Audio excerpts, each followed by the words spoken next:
اللہم صلی علی سیدنا نبینا و مولانا محمد معدن الجود والکرم والہ و اصحابہ وبارک وسلم۔ قرآن مقدس کی میں نے ایک آیت کریمہ کی تلاوت کی ہے، اس آیت پاک کا ترجمہ، اس کا مفہوم سماعت کریں اور سید صاحب کے چہرہ انور کی زیارت کرتے رہیں۔ یقین جانیں علم ایک روشنی ہے، علم ایک نور ہے، علم عظمت والا ہے، علم ایک بلندی کا نام ہے۔ علم بھٹکتی ہوئی قوم کے لیے راہ ہدایت کا نام ہے۔ علم نور ہے، آل رسول بھی نور ہے، تیری نسل پاک میں ہے بچہ بچہ نور کا، تو ہے عین نور تیرا سب گھرانہ نور کا۔ آل رسول سب نور ہے، لیکن ہر سید عالم نہیں ہے، قابل تعظیم ہے، عالم نہیں پھر بھی، لیکن نور ہے اور عالم بھی نور ہے۔ لیکن اگر سید تو نور ہے اور وہ سید عالم ہو جائے تو نور علی نور ہے، وہ سید عالم ہو جائے تو نور پر نور ہے، نور علی نور ہے۔ تو سید صاحب سید تو ہے، عالم ربانی بھی ہے، عالم قرآن بھی ہے، عالم نور بھی ہے، مقدر کے دھنی ہے آپ کہ آج آپ ایک ایسی محفل میں جلواگر ہیں جہاں نور تو ہے، نور علی نور بھی موجود ہے۔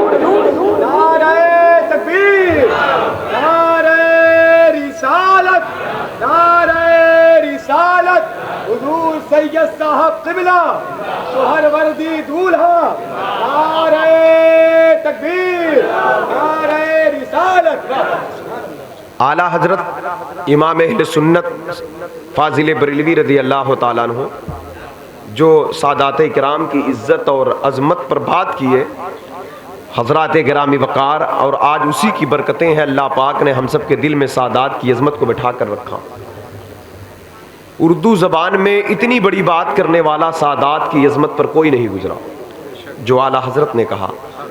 کہتے ہیں خون خیر الرسل سے ہے جن کا خمیر، ان کی بے لوث طینت پہ لاکھوں سلام، پارہائے صحف گنچہائے قدس، اہل بیت نبوت پہ لاکھوں سلام۔ یہاں پر اعلیٰ حضرت نے قرآن کا پارا کہا ہے کہ حضور کی جو آل ہیں وہ قرآن کی پاروں کی طرح ہیں۔ قرآن کا پارا قابل تعظیم، قابل تکریم ہے۔ کہتے پارہائے صحف، علماء کہتے قرآن میں دو طرح کی آیتیں ہیں۔ یہ سید صاحب قبلہ تشریف فرما ہے، یہ علماء کرام ہیں۔ دو طرح کی آیتیں مطلب ناسخ اور منسوخ۔ یہ آپ کا ٹاپک نہیں، لیکن اس مفہوم کو میں سمجھانے کے لیے توجہ چاہتا ہوں۔ آپ کی سادات کی عظمت اور سید صاحب کی عظمت دیکھیں، توجہ چاہتا ہوں۔ ناسخ اور منسوخ۔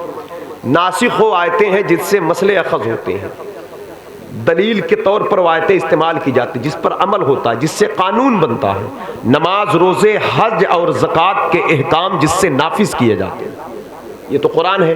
منسوخ و آیت ہے، آیت تو ہے، قرآن تو ہے، لیکن اس کا حکم منسوخ ہو چکا، اب اس پر عمل نہیں ہوگا، تلاوت کی جائے گی، آیت پڑھی جائے گی، ہے قرآن، قرآن میں موجود ہے، لیکن اس سے کوئی فتویٰ نہیں دیا جائے گا، اس پر کوئی دلیل نہیں، دلیل کے طور پر استعمال نہیں کی جائے گی وہ آیت، لیکن اسے بھی چھونے کے لیے وضو کرنا پڑے گا، اس آیت کو بھی بغیر وضو نہیں چھوا جائے گا۔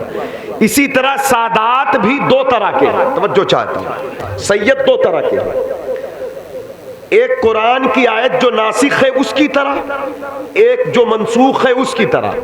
جس طرح دونوں آیتیں قابل تعظیم ہیں، دونوں آیتیں قابل تکریم ہیں، چھونے کے لیے وضو ضروری ہے، اس کا احترام ضروری، اس کی عزت ضروری ہے، لیکن جو ناسخ ہے اس پر عمل ہوگا، جو منسوخ ہے اس پر عمل نہیں ہوگا۔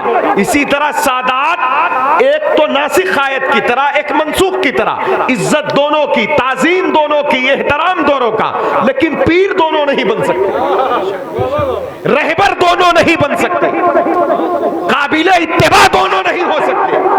اس کے لیے اس سید کو ناسخ آیت کی طرح ہونا پڑے گا، اس کے لیے عالم بننا پڑے گا، یعنی باشرہ بننا پڑے گا، صاحب تقویٰ بننا پڑے گا، پرہیزگار بننا پڑے گا، فسق سے بچنا پڑے گا۔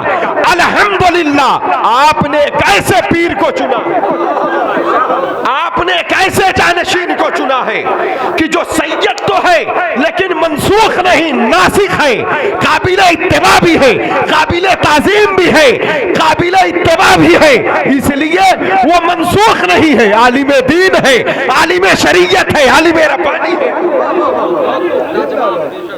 بابا بابا سبحان اللہ سبحان اللہ۔ حضرات گرامی وقار، اب اعلیٰ حضرت کا یہ شعر پڑھیں، تیری نسل پاک میں بچہ بچہ نور کا، تو ہے عین نور تیرا، سب گھرانہ نور کا، اور پارہائے صحف گنجہائے قدس، اہل بیت نبوت پہ لاکھوں سلام۔ تو یہ بات سمجھ میں آ گئی؟ اس لیے ہر سید کو پیر نہیں بنایا جا سکتا، عزت کی جائے گی۔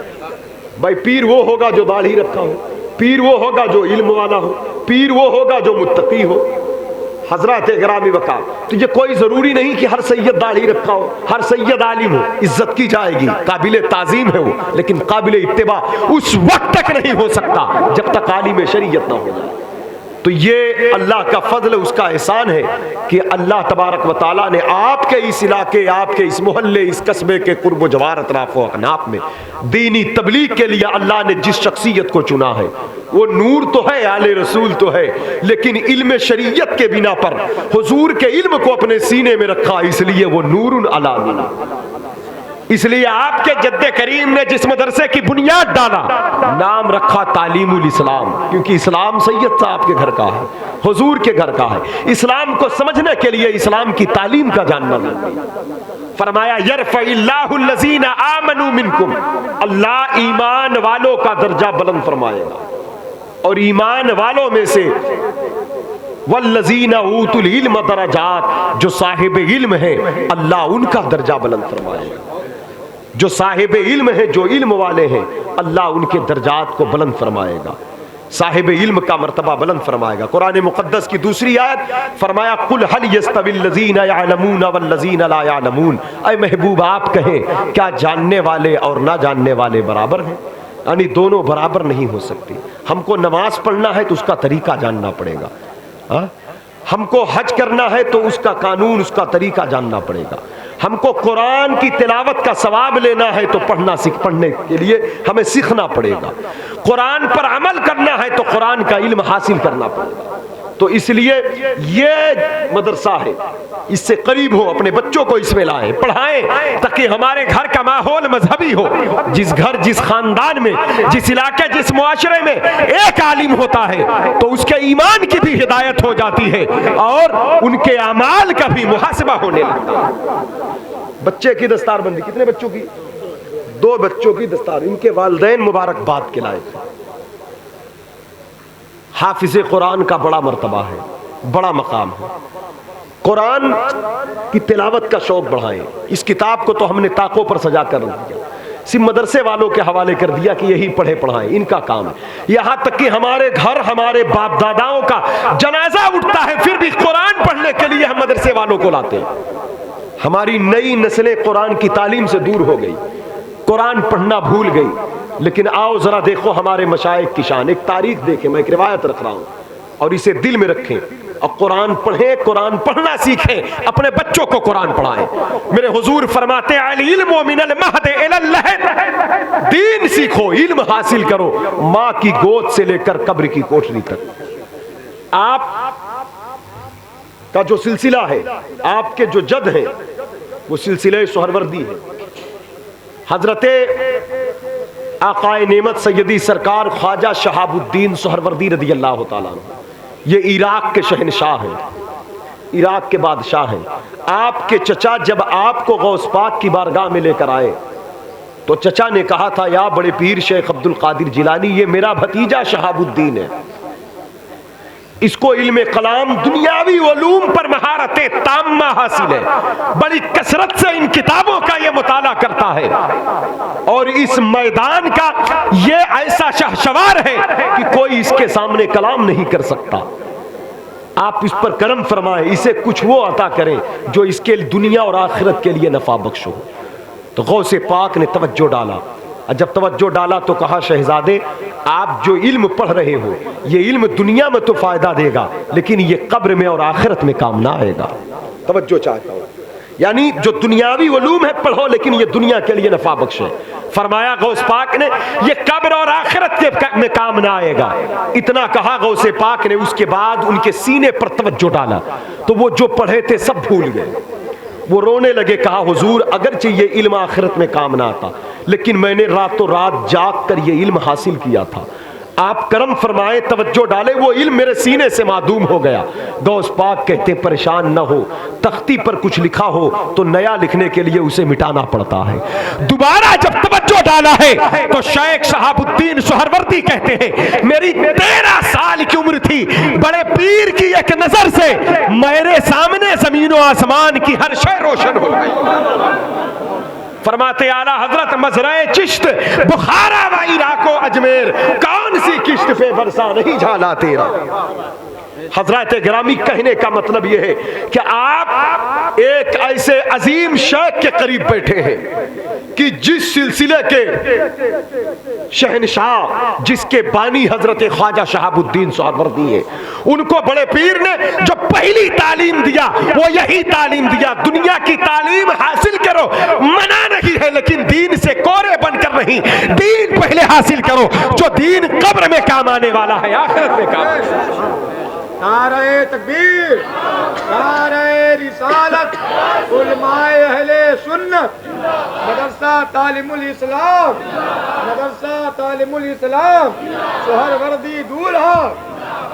وہ کون سا علم ہے جو قبر میں کام آئے گا؟ وہ قرآن کی تعلیم ہے، وہ قرآن کی تلاوت ہے، وہ علم دین کی تعلیم ہے. اپنے آپ کو دین سے قریب کریں، مدارس اسلامیہ سے قریب کریں. حضرت امام محمد ہے، عراق کی سرزمین ہے، امام اعظم کے صف اول کے شاگرد خاص. امام محمد جن کا نام آتا ہے تو منہ میں رس گھل جاتا ہے. وہ امام محمد کی ذات بابرکات اتنے خوبصورت تھے، اتنے خوبصورت تھے کہ رات میں جب چلتے اندھیرے میں تو ان کے قدموں سے روشنی پھوٹا کرتی. اندھیرے میں چلتے تو قدم سے نور نکلتا تھا، قدم سے روشنی نکلتی تھی. ایک دن ایک یہودی آیا، رات میں آپ کو پکڑا، کہا کہاں سے آ رہے ہو؟ کہا امام اعظم کی درسگاہ سے پڑھ کر آ رہا ہوں. کہا تمہارا نام کیا ہے؟ کہا میرا نام محمد ہے. کیا کہا؟ میرا نام، محبت سے بولے کیا کہا؟ میرا نام محمد ہے. کہا محمد نام ہے؟ کہا ہاں. تو کہا پھر مجھے کلمہ پڑھا کر مسلمان کر دو، میں یہودی ہوں. آپ نے کہا میں نے تو تجھے تبلیغ بھی، دین کی تعلیم بھی نہیں بتایا، میں نے تجھے کلمہ پڑھنے کو بھی نہیں کہا، کوئی تبلیغی سلسلہ بھی جاری نہیں رکھا، میں طالب علم ہوں. وہ کون سی چیز ہے جو تجھے مسلمان بننے پر مجبور کر رہی ہے؟ وہ کہتا ہے آپ عراقی ہیں، آپ کوفہ کے باشندے ہیں، آپ کا نام محمد ہے. دور سے قدموں کی روشنی دیکھتا تھا، آج قریب آ کر چہرہ دیکھ رہا ہوں تو میرا دل کہہ رہا ہے اب کلمہ پڑھنے میں دیر نہ کر. ارے جب عراق کا محمد اتنا خوبصورت ہے تو مدینے کے محمد کے حسن کا عالم کیا ہوگا، مدینے کے محمد کے جمال کا عالم کیا ہوگا. سبحان اللہ. وہ کمال حسن حضور ہے کہ گمانے نقشہ جہاں نہیں، یہی پھول خار سے دور ہے، یہی شمع ہے جس کا حسن اللہ کو بھی بھا گیا. ایسے پیارے سے محبت کیجیے یا رسول. علم پڑھو، دین پڑھو، قرآن پڑھو، حضور کے سیرت کے کوشے کا مطالعہ کرو. نبی کی سیرت دیکھو گے سیرت سنورتی جائے گی، صورت دیکھو گے حضور سے محبت. یا رسول اللہ خالق نے تمہیں ایسا طرح دار بنایا، یوسف کو تیرا طالب دیدار. حضور کی زندگی ہماری زندگی میں ہونا چاہیے. حضرات غیر ہمارے حضور کے غلاموں کے چہروں کو دیکھیں تو کہے جب غلام اتنے اچھے لگتے ہیں تو آقا کتنے اچھے ہوں گے. لیکن حضرات گرامی وقار آج برائے نام حضور کی غلامی ہمارے پاس رہ گئی. ہمیں حقیقی اسلام کی طرف پلٹنا پڑے گا، حقیقی اپنے دین کی طرف پلٹنا پڑے گا. رسم و رواج کے طور پر جو ہم اپنے مذہب پر قائم ہیں، اس رسم سے نکل کر حقیقت کی طرف ہونا پڑے گا. سید صاحب کی جو جستجو اور جو محنت ہے اسی کی طرف بلا رہی ہے. سید صاحب کی، آپ کے جد کی آواز، یعنی آؤ اس دین کی طرف آؤ جس دین کو حاصل کرنے کے لیے امام محمد کی عمر جب 13 سال کی ہوئی، 13 سال کی ہوئی تو رات کے وقت اپنے گھر سے نکلے اور گھر سے نکل کر لوگوں سے پوچھنے لگے, لوگوں یہ بتاؤ عراق میں سب سے بڑا عالم کون ہے؟ عراق کی زمین پر سب سے بڑا عالم کون ہے؟ تو لوگوں نے کہا کہ یہ وقت امام اعظم ابو حنیفہ کا ہے, جن کے 4000 استاذ ہیں. 4000 استاذ میں سے ایک استاذ کا نام حضرت امام جعفر صادق ہے, جو سید صاحب کی بلا کے جد کریم امام عالی مقام کے پرپوتے. امام اعظم ابو حنیفہ خود کہتے, لوگوں نے کہا حضور آپ کی عمر کتنا ہے؟ تو کہا 2 سال. کسی نے کہا حضرت داڑھی سفید ہو گئی, آپ 60 سال کے ہو گئے, 2 سال بتاتے ہیں. کہا اللہ کے نبی کے بیٹے, سیدہ فاطمہ کے لال, مولا علی کے لخت جگر, امام حسین کے نور نظر, حضرت امام جعفر صادق کی خدمت میں 2 سال رہا. کہا اسی کو کل سرمایہ مانتا ہوں. کہا اگر وہ 2 سال نہ ملتے تو میں نعمان بن ثابت تھا, امام اعظم نہ بنتا. یہ 2 سال کی برکت ہے, اللہ نے مجھے امام اعظم بنایا. آل رسول کی خدمت کی برکت یہ ہے. کیسے آقاؤں کا بندہ ہوں رضا, بول بالے میری سرکار. کہا سب سے بڑے عالم امام اعظم ابو حنیفہ ہے. تو امام محمد رات میں پہنچے امام اعظم کے پاس اور جا کر کے ایک سوال پوچھا. کہا حضور آپ کے در پہ آیا ہوں ایک سوال لے کر کے. کہا کیا سوال ہے؟ کہا کہ نابالغ بچہ, دیکھیں دین دیکھیں, جب گھروں میں اسلام ہو تو بچپن سے ہی جستجو بڑھ جاتی ہے. ہمیں چاہیے کہ ہم اپنے بچوں کو مذہبی بنائیں, بچپن سے ہی درود پڑھنے کا عادی بنائیں, بچپن سے ہی بچیوں کو پردے کی تعلیم دیں. حالات بڑے نازک ہیں, ایسی خبریں سننے کو آتی ہے کہ دل تڑپ جاتا ہے. یہ بے حیائی, یہ بے غیرتی, یہ بے شرمی کسی اور کے گھر کی ہوگی. ہم تو اہل بیت پاک سے محبت کرنے والے ہیں, ہمارے گھروں میں تو بی بی فاطمہ زہرا پاک کا نام لیا جاتا ہے. حضرات گرامی وقار, اس لیے ہماری بچیوں کو بچپن سے پردے کا شوق ہونا چاہیے, پردے کا شوق ہونا چاہیے. گھر کا ماحول مذہبی بنائیں. ایک بچہ سوال کر رہا ہے, حضرت یہ بتائیں اگر نابالغ بچہ عشاء کی نماز پڑھ چکا ہے اور پھر اسی رات وہ بالغ ہو جائے اور وقت عشاء پایا جائے, مثلا آپ نے 9 بجے نماز پڑھ لیا اور 12 بجے رات آپ بالغ ہو گئے اسی رات, اور وقت عشاء طلوع فجر صبح صادق تک ہے, تو عشاء کا وقت تو ابھی بھی باقی ہے. اور آپ جب نابالغ تھے نماز پڑھے تھے, وہ نماز پڑھے تو تھے آپ, لیکن نماز اس وقت فرض نہیں تھی آپ پر. لیکن اب جب آپ بالغ ہو گئے تو اب نماز فرض ہو گئی, وقت بھی باقی ہے. تو اس 13 سال کے بچے نے جو سوال کیا وقت کے امام سے کہ نابالغ بچہ نماز پڑھ چکا ہے, وہی بچہ اسی رات بالغ ہو گیا, وقت عشاء پایا گیا, تو کیا اسے دوبارہ نماز پڑھنا پڑے گا یا پہلی نماز کافی ہو جائے گی؟ سوال اتنا اہم تھا اور ٹف تھا حضرات گرامی وقار کہ اور لوگ ہوتے تو چکمکا جاتے, لیکن جواب دینے والے امام اعظم ابو حنیفہ تھے. کہا بیٹے سوال جو کیے ہو, اگر بات یہی ہے تو نماز دوبارہ پڑھنا پڑے گا, کیونکہ نماز اب فرض ہوئی. کہا حضور جو پہلے نماز پڑھی وہ؟ کہا پہلے جو نماز پڑھی, بچے 7 سال کے ہوں تو نماز پڑھنے کا حکم دو, 10 سال کے ہوں تو مار کر نماز پڑھاؤ. تو یہ عمر جو ہے یہ نماز کی فرضیت کی نہیں ہے. 7 سال پر حکم دو, 10 سال میں سختی سے کر کے نماز پڑھاؤ. 12-13 سال کی عمر میں بچے بالغ ہونے والے ہیں. حضور نے قید اس لیے لگایا تاکہ بالغ ہونے سے پہلے بچے نمازی بن جائیں. 7 سال سے حکم دے دو, 10 سال تک سختی کر کے نمازی بنا دو, کیونکہ وہ وقت قریب آ چکا ہے جب بچوں پر نماز فرض ہو جائے, جب فرشتوں کا قلم ان پر چلنے لگے گا. تو کہا اسے نماز پڑھنا پڑے گا. اب سوال کرنے والا جو سوال کیا تھا, محفل تھی, کسی کو کیا خبر کہ یہ سوال کس کے لیے کیا ہے. وہی بچہ امام اعظم کی ہی مسجد میں آپ کے سامنے جا کر کہتا ہے اللہ اکبر. کچھ سمجھ رہے ہیں؟ وہ سوال کسی اور کے لیے نہیں, اپنے لیے کیا. پتا کیا چلا, دین دوسروں پر ڈھوس جمانے کے لیے نہیں سیکھا جاتا, دین خود عمل کرنے کے لیے سیکھا جاتا. دین سیکھو, عمل کرو, پھر لوگوں کو عمل کراؤ.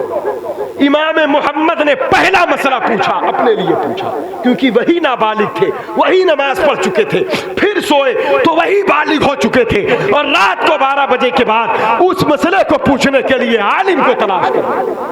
ایک میسج یوں ملا، دوسرا یہ کہ دین بازاروں پر چوراہوں پر نہیں پوچھا جاتا، چائے پینے والوں سے مسئلہ نہیں پوچھا جاتا کہ بکرے کا کان کٹا ہے قربانی جائز ہے کہ نہیں، دانت ٹوٹا ہے قربانی جائز ہے کہ نہیں، مسئلہ ہمیشہ عالم سے پوچھا جاتا، کیونکہ ایسے ویسے لوگوں سے پوچھو گے تو جتنا وہ بگاڑے گا نہیں، جتنا سنوارے گا نہیں، اتنا بگاڑ دے گا۔ جب آپ کو کوئی مسئلہ پوچھنا ہو تو سید صاحب نہیں موقع پر موجود ہے تو جو عالم قابل اعتماد باشرہ سنی صحیح العقیدہ ہو اس سے مسئلہ پوچھو۔ امام اعظم ابو حنیفہ کے پاس مسئلہ پوچھنے امام محمد آئے، نماز پڑھ کر گھر آ گئے، صبح ہوئی، توجہ چاہتا ہوں، جب صبح ہوتی ہے تو اپنے والد سے کہتے ابا جان میرا داخلہ امام اعظم ابو حنیفہ کے درسگاہ میں کروا دیجیے، میں ان کے پاس پڑھنا چاہتا ہوں۔ کہا بیٹا ان کے پاس جو لوگ پڑھتے ہیں بڑے بڑے لوگ ہیں، بڑی بڑی کتابیں پڑھائی جاتی ان کے پاس، تیرا ذہن اس لائق نہیں کہ تو ان کی درسگاہ میں پڑھ سکے۔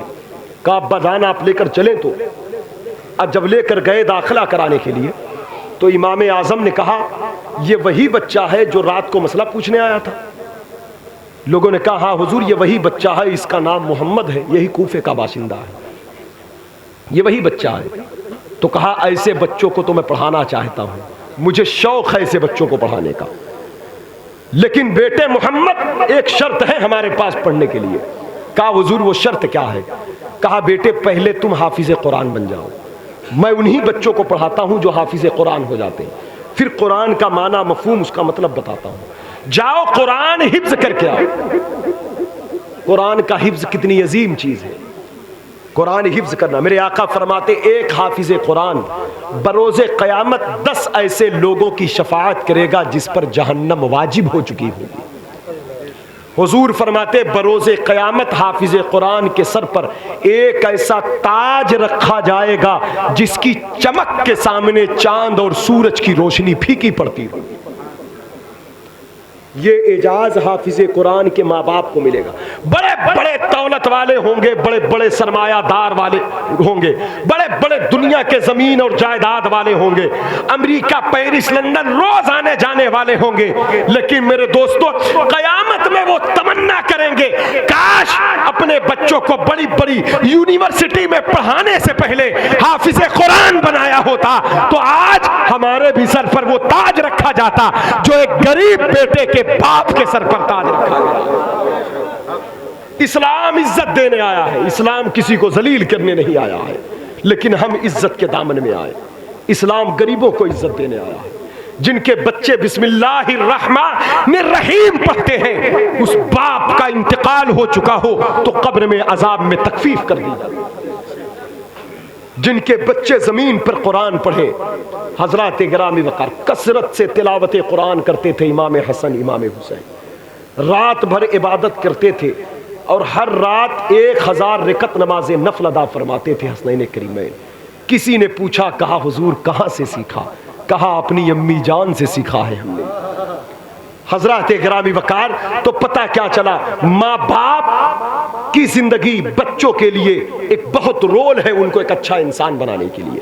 جو باپ اپنے بچے کو دین نہ دے وہ اپنی اولاد کے لیے اچھا باپ نہیں۔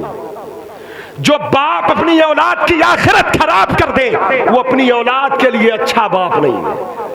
ہاں جو باپ اپنی اولاد کو دین دے دے اس کے بعد دنیا کی تعلیم دے، دنیا کے کاروبار ترقی کے لیے جد و جہد کرے، ایسا باپ نیک باپ بھی ہے، اچھا باپ بھی ہے، جنتی باپ بھی ہے۔ خوش نصیب ہے وہ ماں باپ جو اپنے بچوں کی دین کی فکر کیا کرتے ہیں۔ آج امام اعظم ابو حنیفہ نے کہا بیٹے محمد حافظ بن کر آؤ، تو باپ نے کہا بیٹے کاش تم حافظ ہو گئے ہوتے تو مجھے بڑی خوشی ہوتی، میں نے پہلے کہا تھا امام اعظم کے ہاں داخلہ بہت مشکل ہے۔ کہا ابا جان میں آپ کے سر کو اونچا کروں گا اور آپ کی خواہش کو پوری کروں گا، ان قریب میں حافظ قرآن بن کر امام اعظم ابو حنیفہ کی درسگاہ میں صف اول میں بیٹھ کر علم رسول حاصل کروں گا۔ کہا بیٹا کاش وہ دن آئے کہ تیرا چہرہ میں دیکھوں تو میری آنکھیں ٹھنڈی ہو اور میرے دل کو راحت اور قلب اور روح کو تسکین حاصل ہو۔ اتنا کہنا تھا، امام محمد 7 دن ہو گئے۔ 7 دن کے بعد کہتے ابا جان مجھے امام اعظم کے پاس پھر لے کر چلے۔ کہا بیٹے کیا ہنسی کی حسارت کروانے لے چل رہے ہو؟ باپ نہیں مانے، بیٹا نہ مانا، باپ بار بار ضد کرتا، بیٹا بار بار ضد کرتا رہا، باپ کہتے رہے جب تک حافظ نہ بنو گے نہیں جاؤں گا۔ کہا ابا جان چلے تو آج داخلہ ہو جائے گا۔ باپ نے کہا بیٹا ٹھیک ہے چلو۔ امام اعظم کے پاس جب امام محمد پہنچے تو کہا بیٹے محمد کیا کرنے آئے ہو؟ کہا حضور پڑھنے آیا ہوں۔ کہا میں نے کہا تھا حافظ بن کر آنا، تم پھر آ گئے؟ کہا حضور خالی نہیں آیا ہوں، حافظ قرآن بن کر آیا ہوں۔ اپنی تاریخ دیکھیں، ہم 7 دن میں تو ناظرہ نہ پڑھ پائیں۔ رمضان کا مہینہ آتا ہے، کچھ ہی لوگ ہیں جو اس مہینے میں بھی قرآن ختم پڑھتے ہیں، کچھ لوگ تو بہت تلاوت کر لیتے ہیں الحمدللہ، لیکن قرآن روز پڑھا کریں۔ اپنے صبح کا آغاز تلاوت قرآن سے کیا کریں، ہر صبح ہر شام قرآن پڑھا کریں، 4 رکوع آیت الکرسی پڑھا کریں، قرآن پڑھ کر دعائیں کیا کریں۔ یہ حضور کی کتاب ہے، اللہ کی کتاب ہے، حضور کے قلب پر نازل ہونے والی کتاب ہے، جس کتاب کی بقا اور تحفظ کے لیے کربلا میں امام عالی مقام نے اپنے جانثاروں کو قربان کر دیا۔ یہ وہ کتاب ہے حضرات گرامی وقار، جس کتاب کو اگر کسی قبرستان میں پڑھا جائے تو قبر والوں کو راحت ملے۔ اس کتاب کی تلاوت کے بعد جو دعا کی جائے وہ دعائیں قبول ہونے لگتی ہیں۔ قرآن اللہ کی کتاب ہے۔ کہا بیٹے حافظ بن کر آ گئے؟ کہا ہاں۔ کہا 7 دن میں؟ کہا ہاں۔ کہا پڑھو قرآن۔ امام محمد جب پڑھنے لگے، پڑھتے پڑھتے پڑھتے پڑھتے پورا قرآن سنا ڈالا۔ امام اعظم نے پیشانی کو چوما اور صف اول میں ان کو جگہ دیا، اپنی درسگاہ کے صف اول میں ان کو بٹھایا۔ خوبصورت تو تھے پہلے، جب حافظ قرآن ہو گئے تو اور خوبصورت ہو گئے، اور نور چڑھ گیا، علم کا رنگ چڑھ گیا۔ جب علم کا رنگ چڑھا تو اور نورانیت آ گئی، اور کمال چڑھ گیا، اور زیادہ جمال بڑھ گیا۔ اب جو امام اعظم کے پاس پڑھنے آتا امام محمد کو ایسے دیکھتا رہتا، یہ میں انسان دیکھ رہا ہوں کہ کچھ اور دیکھ رہا ہوں، آپ کو دیکھتا کھو جاتا۔ ایک دن کہا امام اعظم نے بیٹے محمد کنارے وہ ستون کے پیچھے بیٹھ کر پڑھا کرو۔ کہا حضور مجھ سے کوئی غلطی ہوئی؟ کہا کوئی غلطی نہیں ہوئی بیٹے، اللہ نے تمہیں ایسا حسن عطا کیا ہے کہ میں نے تم سے کہا جاؤ سر کا بال بنوا کر آؤ، اور جب تم سر کا بال چھلا کر آئے تو اور خوبصورت دکھنے لگے۔ سر کا بال چھلا دینے سے حسن چھپ جاتا ہے، لیکن امام محمد نے جب سر کا بال چھلایا تو اور خوبصورت دکھنے لگا۔ اللہ جسے حسن عطا کرے اس کا حسن کون چھینے؟ حضرات گرامی اس لیے کہا جاؤ ستون کے پیچھے بیٹھ جاؤ۔ لوگوں کی توجہ کتابوں سے ہٹ کر تمہارے چہرے پر چلی جاتی، لوگ اسے میں کھوئے رہتے، اسی میں کھوئے رہتے ہیں۔ تو اور پڑھنے والے کہنے لگے حضور دیکھنے دیا کریں، ہم امام محمد کو دیکھتے ہیں تو چہرہ دل میں قرار آتا ہے، کیونکہ ہم دیکھتے ہیں کہ جب عراق کی زمین پر ایک حافظ قرآن کا چہرہ اتنا خوبصورت ہے تو مدینے کے صاحب قرآن کے جمال کا۔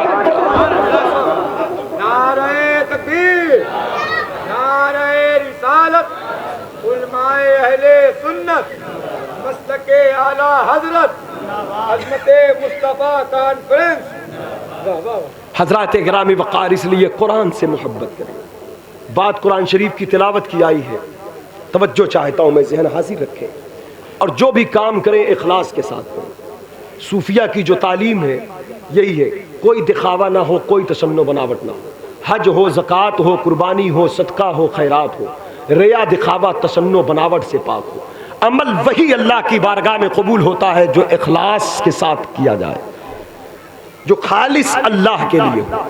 لن ینال اللہ لحومها ولا دماؤها ولکن ینالہ التقوی منکم۔ کتنے ہزار کا جانور کاٹا، کتنا مہنگا بکرا کاٹا، کتنا بڑا جانور ذبح کیا، یہ ایک فضیلت کی چیز ہے، لیکن اس کی مقبولیت آپ کے تقوی یعنی آپ کی نیت پر ہے۔ فرمایا گوشت تم نے کھا لیا، خون زمین پر بہہ گیا، اللہ کو کیا پہنچا؟ اللہ کو کیا پہنچا؟ کہا ینالہ التقوی منکم، جو تمہارے دل کی نیت ہے، جو پرہیزگاری ہے، اللہ کو وہ نیت پہنچ رہی ہے، اللہ کو وہ تقوی پہنچ رہا ہے۔ اسی طرح جو بھی عمل کرے، جو بھی قل ان صلاتی و نسکی و محیای و مماتی للہ رب العالمین، محبوب کہیں آپ ہماری نماز، ہماری قربانیاں، ہماری موت، ہماری زندگی، یہ سب اللہ کے لیے، یہ ساری چیزیں اللہ کے لیے ہیں۔ عمل اخلاص کے ساتھ اللہ کی رضا کے لیے کیا جائے۔ عمل تھوڑا ہو تو بڑا بن جاتا ہے، عمل بہت بڑا ہو، دکھاوا ریا تشنع بناوٹ آ جائے، عمل بہت زیادہ ہو تو کچھ کام نہیں آتا۔ اس لیے جو بھی کام کرے، جو بھی عمل کرے، اخلاص کے ساتھ کرے۔ قرآن کی تلاوت کریں، اخلاص کے ساتھ کریں۔ بچوں کو پڑھائیں اس لیے کہ اللہ کی رضا کے لیے ہمارے گھر میں دین داخل ہو، اس کی برکت سے ہم بھی بخشے جائیں اور ہمارے بچے پر دین کا رنگ چڑھے۔ ایک روایت پیش کرتا ہوں، ایک عظیم بزرگ گزرے، تابعی بزرگ، جن کا نام حضرت مالک بن دینار ہے۔ آپ کہتے ہیں میں ایک قبرستان سے گزر رہا تھا تو دیکھا ایک قبر سے قرآن کی تلاوت کی آواز آ رہی تھی۔ یہ زندگی کتنا قیمتی ہے، ہم وقت کی قیمت نہیں سمجھتے۔ موبائل کے اسکرین پر ہماری راتیں، خاص کر ہمارے نوجوانوں کی راتیں تباہ ہو جاتی ہیں۔ رات بھر ہم اس میں پتہ نہیں کیا کرتے رہتے ہیں۔ رات کے 1 بجے 2 بجے سوتے ہیں ہم اور صبح 10 بجے ہم بستر چھوڑتے ہیں۔ ہم اپنے وقت کی قدر نہیں کرتے، وقت کی قیمت کو سمجھیں۔ ایک ایک سانس کتنا قیمتی ہے، ایک ایک لمحہ۔ مالک بن دینار کہتے جب قبر کے اندر میں نے قرآن پڑھتے دیکھا، قبر والے اللہ والے زندہ ہیں، یہ ہمارا عقیدہ اہل سنت والجماعت کا اور یہ عقیدہ حق ہے۔ جنت البقیع شریف میں صحابہ کہتے یا رسول اللہ ایک قبر سے سورہ ملک کی تلاوت کی آواز آ رہی، حضور فرماتے وہ تمہارے بھائی ہیں۔ سورہ ملک جو ہے یہ قبر کے عذاب سے بچانے والی سورت ہے، وہ تمہیں قبر سے نصیحت کر رہے ہیں کہ سورہ ملک پڑھا کرو، یہ سورت قبر کے اندر کام آتی ہے۔ حضرت عمر فاروق اعظم نے ایک قبر پر کھڑے ہو کر کہا اے فلاں یہ بتا تیرا باپ کہتا ہے تیرا انتقال اللہ کے خوف سے ہوا ہے، کیا یہ بات سچ ہے؟ قبر والے نے کہا ہاں میرا انتقال اللہ کے خوف سے ہوا ہے۔ جناب عمر فاروق اعظم نے وہیں کھڑے ہو کر قرآن کی ایک آیت تلاوت کی، فرمایا وَلِمَنْ خَافَ مَقَامَ رَبِّهِ جَنَّتَانِ، اگر تیرا انتقال اللہ کے خوف سے ہوا ہے تو اللہ کا وعدہ ہے جو اللہ کی عدالت میں کھڑے ہونے سے ڈر گیا اس کے لیے ایک نہیں 2 جنتیں ہیں، بتا کیا اللہ کا وعدہ پورا ہو گیا؟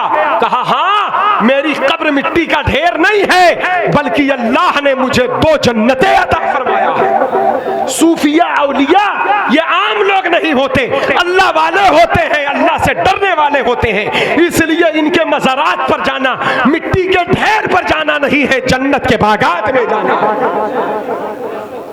اس لیے اپنے مشائخ طریقت کی بارگاہ میں کثرت سے حاضری دیتے رہا کریں، ان کی بارگاہ سے فیض حاصل ہوا کرتا ہے۔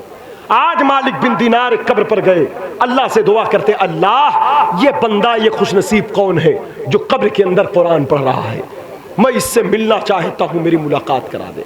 اللہ والے جب دعا کرتے ہیں تو دعا فوراً قبول ہو جاتی ہے۔ دعا کرتے رہا کریں، دعا کبھی کبھی تاخیر سے رنگ لاتی ہے مصلحت کے تحت، لیکن دعا رائے گا نہیں جاتی۔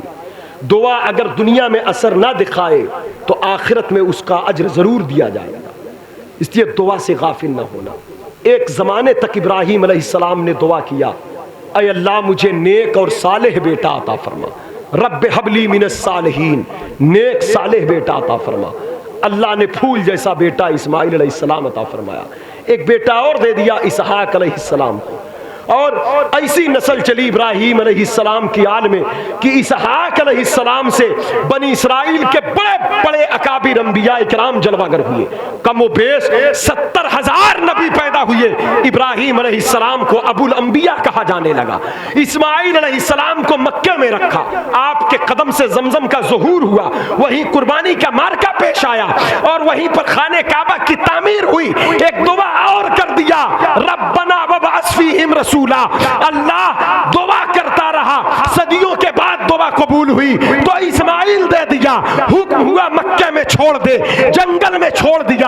آج اسماعیل مکہ میں جوان ہو چکا ہے، اب میں تجھ سے پھر کہہ رہا ہوں جو آخری نبی آئیں گے انہیں مجھے دے دے، جو آخری رسول آئیں گے مجھے دے دے۔ رب نے دعا قبول کر لیا، ہزاروں سال کے بعد اسی مکے میں اسماعیل علیہ السلام کی نسل میں سے اپنے محبوب کو جلوہ گر کیا۔ آج یہ سید صاحب کو دیکھ رہے ہیں، یہ وہی نسل ہے جو رسول اللہ کے قدم کو چوم کر حضرت ابراہیم خلیل اللہ تک پہنچ رہی ہے۔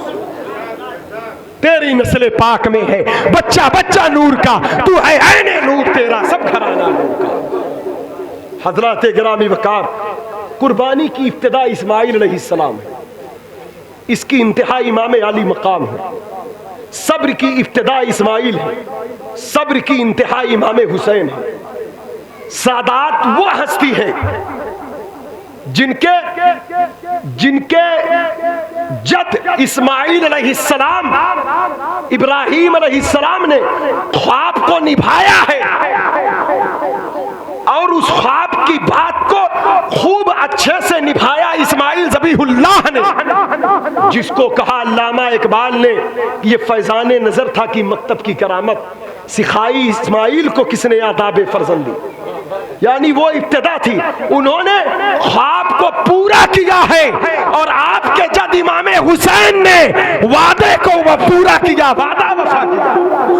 پتہ کیا چلا کہ سادات وہ ہستی ہے جو صبر کی ابتدا بھی ان کے جد ہے، صبر کی انتہا جہاں ہو وہ بھی ان کے جد ہے، قربانی کی ابتدا جہاں ہو وہ بھی ان کے جد ہے، قربانی کی انتہا جہاں ہو وہ بھی ان کے جد ہے۔ اس لیے سادات کی عزت اور عظمت کو کوئی چھو نہیں سکتا، ان کے مقام مرتبے کو کوئی پا نہیں سکتا۔ تو میرے دوستو دعا کرتے رہا کریں، دعا سے کبھی غافل نہ ہونا۔ اصحاب کہف قرآن شریف میں واقعہ موجود ہے، سورہ کہف میں، دعا سے کبھی غافل نہ ہونا۔ فجر بعد دعا کرنا، صبح کے وقت دعا قبول ہوتی ہے، درود پڑھ کر دعا کیا کریں۔ سرکار محبوب الہی کہتے ہیں میری امی کوئی حاجت پیش آتی تو 500 مرتبہ درود پڑھتی، پھر اس درود کے وسیلے سے دعا کرتی اللہ حاجت پوری کر دیتا۔ دعا سے کبھی غافل نہ ہونا۔ رابعہ بصری کے مکان میں چور چوری کرنے گیا، رات بھر مکان میں ٹٹولا، کچھ نہ پایا، ایک لوٹا پایا، لے کر جانے لگا تو رابعہ نے کہا خالی لوٹا لے جا رہا ہے؟ تو چوک گیا، کہا رابعہ جگ رہی ہے؟ کہا ہاں جگ رہی۔ کہا رابعہ تیرے گھر میں کچھ ہے نہیں، لے لوٹا بھی رکھ دیتا ہوں، لوٹا لے جا کے کیا کروں گا؟ کہا سن، جب آیا ہے تو یہاں سے کوئی خالی نہیں جائے گا۔ کہا کرنا کیا ہے، کیا دو گی؟ کہا بہت کچھ دوں گی، ایک بات پر عمل کر لے۔ کہا کیا کرے گا؟ کہا وضو کر کے آ۔ وضو کر کے آ، کہا مصلی بچھا 2 رکعت نماز پڑھ لے۔ وہ مصلی پر کھڑا ہوا اور جیسے ہی اللہ اکبر کہا ادھر رابعہ بصری نے ہاتھ اٹھایا، کہا اے اللہ تیری بارگاہ میں فریاد ہے، مصلی پہ کھڑا کرنا میرا کام تھا، آگے سنبھالنا تیرا کام ہے۔ مصلی پر میں نے کھڑا کر دیا، قیام کی لذت تو دے دے، سجدے کا نور تو دے دے، اپنے در کی گدائی تو دے دے، اپنی چوکھٹ کی محبت تو دے دے۔ رابعہ بصری کہتی ہے میں 2 رکعت نماز پڑھتی جاتی اور دعا کرتی جاتی، اس کی 2 رکعت نماز اتنی لمبی ہو رہی تھی کہ پوری نہیں ہو رہی تھی، کیونکہ وہ لذت پا چکا تھا، جلوہ یار دیکھ چکا تھا، وہ دیدار کی منزل کے قریب ہو چکا تھا۔ پتہ کیا چلا؟ دعا وہ طاقت ہے، بندہ چور بھی ہو تو چور کو دعا کے بدولت ولی بنا دیا۔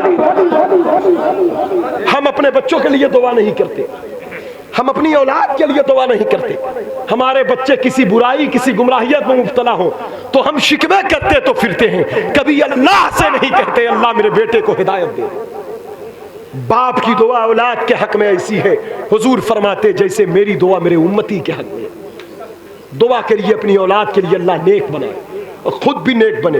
مائیں دعا کرے اپنے بچوں کے لیے، دعا فوراً رنگ لاتی ہے، اگر تاخیر ہوئی تو مصلحت ہے، کبھی غافل نہ ہونا۔ اصحاب کہف 300 سال تک سن 137 میں ایک غار میں یہ سو گئے۔ قرآن کہہ رہا اِنَّ أَصْحَابَ الْكَهْفِ وَالرَّقِيمِ كَانُوا مِنْ آيَاتِنَا عَجَبًا۔ اصحاب کہف کا واقعہ یہ قصہ عجیب تر ہے، یہ قصہ عجب ہے۔ رقیم کی ایک وادی کے ایک پہاڑ میں یہ اصحاب کہف، ان کی تعداد 6 تھی، 7واں ان کا کتا تھا، یا 7 تھے 8واں ان کا کتا تھا، ان کی اصل تعداد اللہ جانتا ہے بہتر۔ یہ غار کے اندر سو گئے ہجری سن 137 میں، اور جب ان کی آنکھ کھلی ہے تو سن 437 یعنی 300 سال گزر گئے۔ قمری تاریخ چاند کی تاریخ کے اعتبار سے 309 سال گزر گئے۔ انہوں نے سمجھا وہی دن ہے، وہی رات ہے، وہی لمحہ ہے۔ شہر میں آ گئے، پیسہ لے کر سامان خریدا۔ لوگوں نے کہا یہ پیسے کہاں سے پائے، یہ تو صدیوں پرانا پیسہ ہے۔ لوگ اچنبے میں پڑ گئے۔ بعد میں ان کو پتا کیا چلا کہ ارے ہم تو سمجھ رہے ہیں ایک رات بیتی ہے، کچھ وقت بیتا ہے، یہاں تو 300 سال گزر گئے۔ 300 سال گزر گئے۔ ان ہستیوں میں ایک ہستی کا نام مکسلمینا تھا، دوسرے کا نام تملیخہ تھا۔ یہ سونے سے پہلے ایک دعا کیے تھے، اے اللہ انجیل جو تیری کتاب تیرے پیغمبر عیسیٰ علیہ السلام پر نازل ہوئی، اس میں ایک عبارت لکھی ہوئی ہے، عیسیٰ پیغمبر جو دین لے کر آئے، یعنی جو دین لے کر آئے وہ دین وہ حکم نافذ ہو کر رہے گا، بت پرستی کا خاتمہ ہوگا، لا الہ الا اللہ کی آواز بلند ہوگی، اور عیسیٰ پیغمبر نے کہا محمد الرسول اللہ کا ظہور ہوگا، ان کا دین پوری کائنات میں غلبہ حاصل کرے گا۔ ایک دعا کیا تھا، اے اللہ ہم کو وہ دیکھیں تو قتل کر دیں، ہم 6-7 کے علاوہ دنیا میں کوئی 8واں مومن نہیں دکھ رہا ہے، کوئی تجھے ماننے والا نہیں، تیری کتاب سچی ہے، کیا ہم اسے اپنی آنکھ سے نہ دیکھ سکیں گے؟ تیری بارگاہ میں فریاد ہے، ہمیں وہ دن دکھا دے کہ تیرے دین کا غلبہ دیکھیں، ہر طرف تیری عبادت ہو، ہر جگہ تیرا ہی نام لیا جائے، ہمیں بت پرستی نظر نہ آئے، تیری وحدانیت کا چرچا ہو، عیسیٰ روح اللہ کو حق مانا جائے، ان کی بشارت جو آخری نبی کے لیے ہے اس کو حق تسلیم کیا جائے۔ ایک دعا کیا، دعا جب کیا تو اللہ نے انہیں سلا دیا۔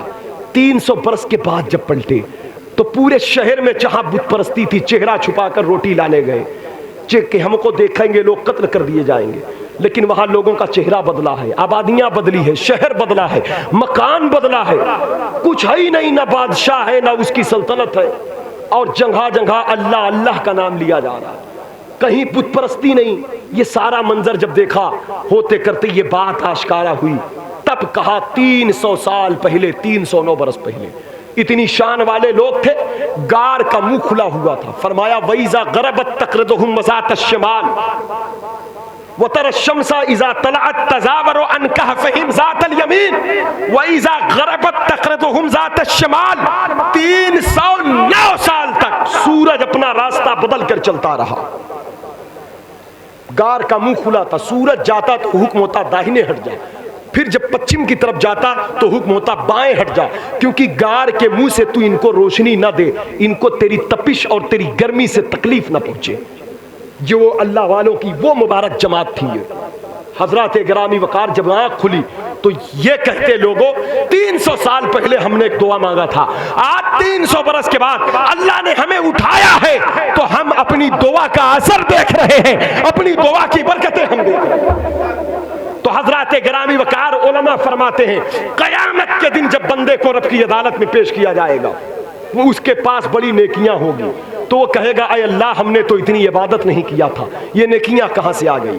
تو وہ کہے گا اے اللہ، وہ بندہ کہے گا اے اللہ اتنی نیکیاں کہاں سے آ گئی؟ تو اللہ کہے گا میرے بندے یہ تیری اس دعا کا اثر ہے، جو ظاہری اعتبار سے میں نے دعا کو قبول نہیں کیا تھا اور قبولیت کے آثار تجھ پر ظاہر نہ ہوئے، یا مقبولیت میں تاخیر ہوئی اور تیرا انتقال ہو گیا۔ جس طرح غار حرا اصحاب کہف نے اپنی دعا کا اثر 300 سال بعد دیکھے تھے، اسی طرح امت مصطفیٰ کے بہت سارے افراد ہوں گے اپنی دعا کے اثرات کو بروز قیامت دیکھیں گے۔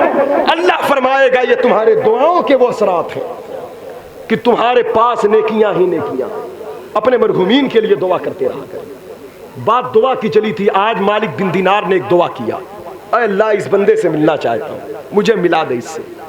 کبھی کوئی تکلیف آئے، کوئی مصیبت آئے تو سب سے پہلے اللہ سے کہا کرو، اللہ ہمارا ہے، مالک ہے، وہ خالق ہے، وہ رحمان ہے، وہ رحیم ہے، وہ پالتا ہے ہمیں، وہ آنکھوں میں روشنی اللہ نے دیا، منہ میں زبان اللہ نے دیا، وہی رزق دیتا ہے، وہی آکسیجن دیتا ہے، وہی طاقت وہی صحت دیتا، ہم بیمار ہو تو وہی شفا دیتا ہے، وہی خالق وہی مالک ہے۔ اس کی بارگاہ میں اس کی رحیمی کریمی کا واسطہ، اس کے حبیب کا واسطہ، اس کے حبیب کی آل کا واسطہ دے کر کہیں مولا مجھے دے، مجھ پر مدد فرما، میں کمزور ہوں، میں بے بس ہوں۔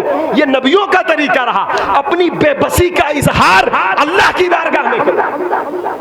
ہم در در ٹھوکر کھاتے سب سے کہتے پھرتے ہیں، لیکن ہم اللہ سے نہیں کہتے۔ پہلے اللہ سے کہو، اس کے بعد پھر اس مشکل کے حل کے جو دنیاوی اسباب ہیں اس کے اہتمام انتظام کریں، منع نہیں، لیکن رب سے پہلے کہیں، اللہ سے پہلے کہیں، گناہوں سے معافی مانگو، توبہ کر کے، تلاوت کر کے، سجدہ کر کے، جو حاجت ہو۔ ایوب علیہ السلام نے کہا رب انی مغلوب فانتصر، میں بے بس ہوں میری مدد فرما۔ نوح علیہ السلام نے کہا، ایوب علیہ السلام نے کہا رب انی مسنی الضر وانت ارحم الراحمین، تکلیف نے مجھے چھو لیا، اے اللہ، اے رحم کرنے والے مجھ پر رحم فرما۔ جناب آدم علیہ السلام نے کہا ربنا ظلمنا انفسنا، اپنی جان پر میں نے نفس پر ظلم کیا، وَإِن لَّمْ تَغْفِرْ لَنَا وَتَرْحَمْنَا، بخش دے مجھے، رحم کر مجھ پر ورنہ میں گھاٹے میں ہو جاؤں گا۔ یہ نبیوں کے انداز دیکھیں، یہ طریقے دیکھیں۔ حضرات گرامی کیا کہا جناب یونس علیہ السلام نے؟ لا الہ الا انت سبحانک، نہیں کوئی معبود تیرے سوا، تو ہی پاک ہے، تو ہی پاک ہے، پاکی تیرے لیے، تو ہی پاک، انی کنت من الظالمین، میں قصوروار ٹھہرا، میں ظلم کرنے والوں میں سے۔ یہ ان کے عاجزی کے انداز تھے۔ ہم سراپا نبی معصوم ہوتے ہیں، گناہوں سے پاک ہوتے ہیں، اس کے بعد رب کی بارگاہ کے حاضری کے ان کے انداز یہ ہیں، اور ہم تو سراپا خطا کار، سراپا مجرم ہیں، لیکن اللہ کی بارگاہ میں ہماری عاجزی نہیں۔ ہم ناک رگڑتے سجدہ تو کر لیتے ہیں، لیکن سجدہ کی فیلنگ محسوس نہیں کر پاتے۔ جہاں ناک رگڑی جاتی ہے وہاں دل سے بھی یہی احساس ہو کہ میں کتنا بے بس ہوں، کتنا بے بس ہوں، لیکن بے بس تو ہوں میں، لیکن بہت بڑی طاقت کے سامنے جھکا ہوں، بہت بڑی شان کے سامنے میں سجدہ کیا۔ یہ خیال جب ہمارے دل میں پیدا ہونے لگے تو سمجھ جاؤ ہم بڑی کامیابی کی طرف جا رہے ہیں۔ آج حضرت مالک بن دینار نے کہا مولا بے بس ہوں میں، قبر والوں سے بات کرنا اتنا آسان نہیں ہے، قبر والوں سے ہم تو نہیں کر پاتے، آپ نہیں کر پاتے، مگر ہاں اللہ جس سے چاہے بات کروا دے۔ ان اللہ علی کل شیء قدیر، بے شک اللہ ہر شے پر قادر ہے، اللہ کے لیے کچھ مشکل نہیں ہے، اللہ جس سے چاہے بات کروا دے۔ غوث پاک کے قبر پر کھڑے ہوئے دعا کرنے لگے تو 5000 اولیاء اللہ اپنی قبر سے آمین کہنے لگے۔ لوگوں نے کہا حضور اتنی دیر تک آپ نے دعا کیا؟ کہا میں دعا ایک ولی کے لیے کر رہا تھا، شیخ حماد کے لیے، قبر کے ان کی مزار پر میں آیا، وہ میرے استاذ تھے، ان کو کچھ حاجت تھی میری دعا کی، میں ان کے لیے دعا کر رہا تھا، تو 5000 اولیاء اللہ میری دعا پر اپنی مزاروں میں سے آمین کہہ رہے تھے۔ امام احمد بن حنبل کی مزار پر غوث پاک گئے، وہ قبر سے باہر آ گئے، غوث پاک کو خلعت فاخرہ پہنایا، تاج زرین سے نوازا، کہا علم شریعت علم طریقت میں میں تمہارا محتاج۔ یہ جملہ کہا جو کہ غوث پاک ان کی تقلید کرتے تھے۔ حضرات گرامی وہ صاحب قبر ہیں، صاحب قبر سے غوث اعظم سے ملاقات کروایا، اور ملاقات کروا کر یہ بتایا اللہ نے، دیکھو اللہ ہر شے پر قادر ہے، وہ جب چاہے جس سے چاہے ملاقات کروا دے، اور ہر قبر والے سڑگل نہیں جاتے، قبر والے اگر اللہ والے ہوتے ہیں تو جسم بھی سلامت ہوتا ہے، ملاقات بھی ایک جسم دوسرے جسم سے کر لیا کرتا ہے، جیسے امام احمد بن حنبل کو قبر سے اٹھا کر کروایا۔ اللہ والے اپنی قبروں میں سلامت ہیں۔ حضرات گرامی تو آج مالک بن دینار جس قبر پر کھڑے کہتے اللہ ملنا چاہتا ہوں، تو قبر پھٹ گئی۔ جب قبر پھٹی تو قبر کے اندر دیکھا ایک نور کا تخت لگا ہوا ہے، اس نور کے تخت پر ایک نوری شکل کا انسان بیٹھا ہے، نور کی کتاب لے کر قبر کے اندر وہ تلاوت کر رہا ہے، نور کے صحیفے لے کر کے۔ تو سلام کیا، جواب دیا، کہا اے فلاح، قبر کے اندر قرآن پڑھنے کی اجازت کیا اللہ نے دیا ہے؟ کہا ہاں، کیونکہ قبر دارالعمل نہیں ہے، قبر عمل کی جگہ ہی نہیں ہے، قبر آرام کی جگہ ہے یا تو عذاب کی جگہ ہے۔ بندہ نیک صالح مومن ہے تو قبر جنت کے باغوں میں سے ایک باغ ہے، بندہ برا فسق و فجور یا کفر کی وادی میں دھس گیا تو قبر جہنم کے گڑھے میں سے گڑھا ہے۔ اللہ نیکوں کی موت عطا کرے، نیکوں کی رفاقت عطا کرے۔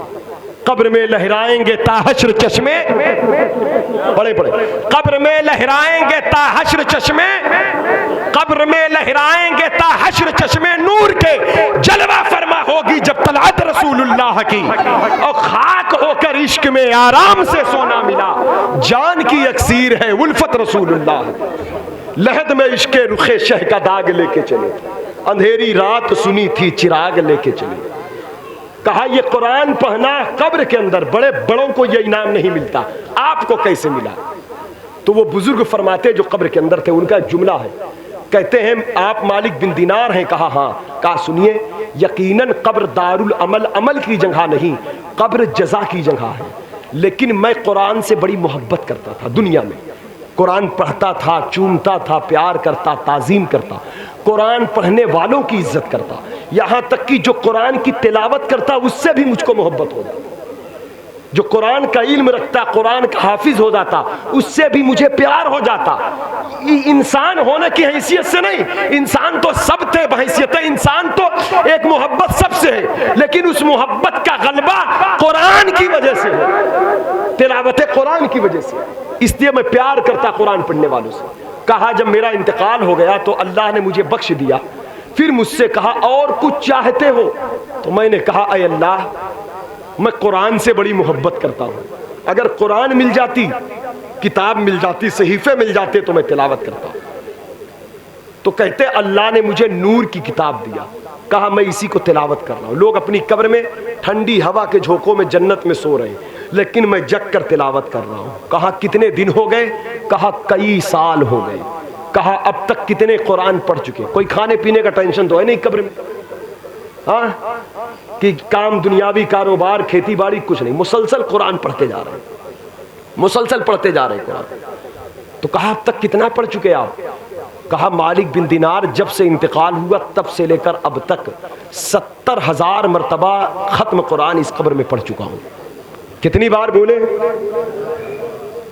تو کہا آپ بڑے خوش نصیب ہیں، اللہ قبول کرے۔ اتنا کہہ کر جب مالک بن دینار چلے تو کہا ٹھہر جائے، قبر والے نے کہا ٹھہر جائیں۔ کہا اب کیا ہوا؟ کہا ایک کام کریں گے۔ کہا کیا؟ کہا ایک مرتبہ سبحان اللہ کی تسبیح پڑھ کر مجھے دے دیں اور یہ 70,000 قرآن لے لیں آپ۔ سوال چونک گئے۔ مالک بن دینار کہتے جس قرآن کی ختم کی بات کر رہے ہیں اس قرآن میں تو نہ جانے کتنے سبحان خود موجود ہیں۔ بھائی سبحانک لا علم لنا، سبحان اللہ عما یشرکون، سبحان ربک رب العزت عما یصفون، سبحان الذی یسری بعبدہ، بے شمار مقام پر قرآن مقدس میں لفظ سبحان سبحان اللہ موجود ہے۔ تو آپ جتنا ہزار قرآن پڑھے اتنا ہزار تو سبحان اللہ آپ کے پاس خود موجود ہے۔ مجھ سے ایک مرتبہ کی خواہش آپ کیوں کرتے ہیں؟ کیا وجہ ہے؟ اب جواب سنیں۔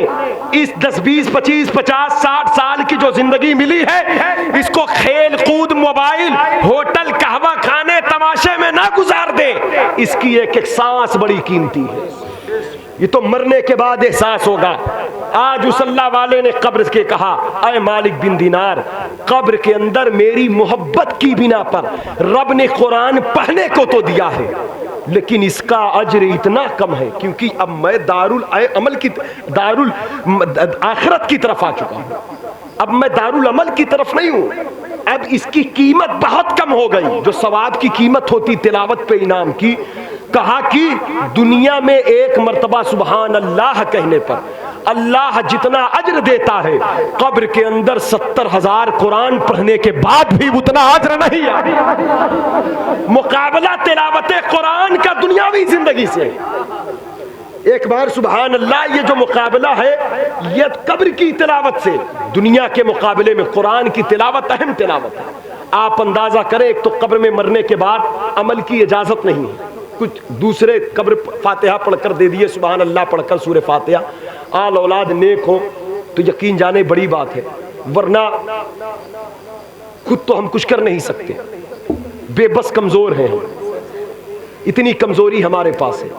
تو میرے دوستو کم سے کم یہ جو زندگی ملی ہے، یہ جو وقت ملا ہے، اس وقت کو اچھے کام میں صرف کر دیں، مدرسے کی خدمت میں، دین کی تعلیم کی، حضور کی محبت، آل کی محبت اور سید صاحب کی بلا کی تعلیمات، ان کے حکم پر عمل کرنے کی خدمت میں۔ بچوں کو تعلیم دے، خود پڑھیں خود پڑھائیں، کیونکہ یہ زندگی بار بار میسر نہیں آئے گی۔ کیا کہا حضور تاج الشریعہ نے؟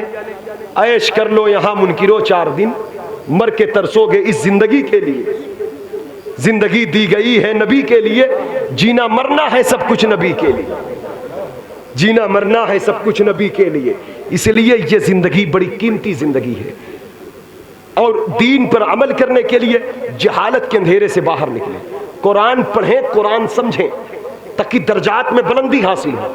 جتنا اچھا دین کا جاننے والا بندہ ہوتا ہے اتنے اچھے سے وہ دین پر عمل کر لیتا ہے، جتنا اچھا وہ نماز کا طریقہ جانے گا اتنے اچھے سے وہ نماز کو ادا کر لے گا، جتنے اچھے سے وہ دنیاوی زندگی حضور کے سیرت کے گوشے کو جانے گا اتنے اچھے سے اپنے گھر اور معاملات اور تجارت اور خرید و فروخت کی زندگی کو رکھے گا۔